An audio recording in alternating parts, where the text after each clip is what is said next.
bring in Mark Shanahan, Associate Professor of Politics at the University of Surrey. And he joins me now from Oxfordshire.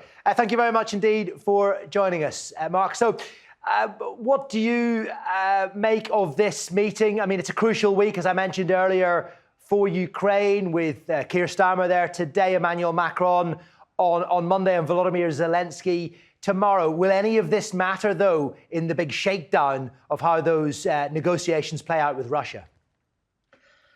Yes, Starmer is there as the interesting filling in this week's sandwich. Each of the leaders who has headed to Washington this week has a goal of convincing Donald Trump to steer away from his support for Russia and to move back into the traditional American position of supporting its European allies and, by extension, Ukraine. It was very interesting in the meeting in the Oval Office earlier on. He was asked about the comments that he made about Zelensky and about calling him a dictator.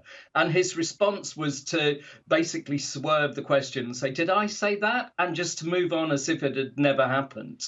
I don't remember Macron saying tried that. Very hard he said earlier in the week to get Trump on side. Starmer will be doing the same today, in the hope that when Zelensky gets there tomorrow, that there is actually a good deal for Ukraine to be had. Not an exploitative deal, but one that actually adds American security in return for some kind of minerals deal, which no doubt will be absolutely to the heart of this deal-making president's desires.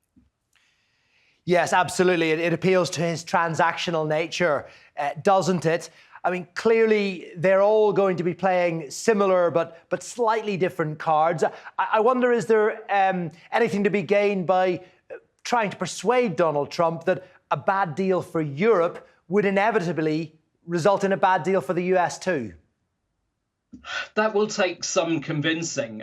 Trump has tended to disregard Europe, to see it as an enemy, as a challenger, particularly an economic challenger. And he is so strongly America first and pulling Americans with him towards this quite confrontational interaction with traditional allies.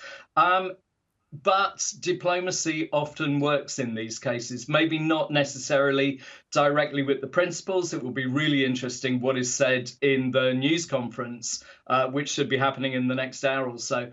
But behind the scenes, in all of those other conversations, all of those other people who were in the Oval Office earlier on will be having some fairly deep and hopefully meaningful discussions about trade, about security, maybe even about climate. I think the UK would like that to be on the agenda. It is a slow and iterative job, getting into Trump's mind, flattering him, leaving those messages. He tends to repeat the last messages he's heard. He tends to favour the last person that he's spoken to, particularly if they're flattering towards him and they haven't particularly tried to challenge him. He will see them as a friend. Those personal relations really matter to Trump.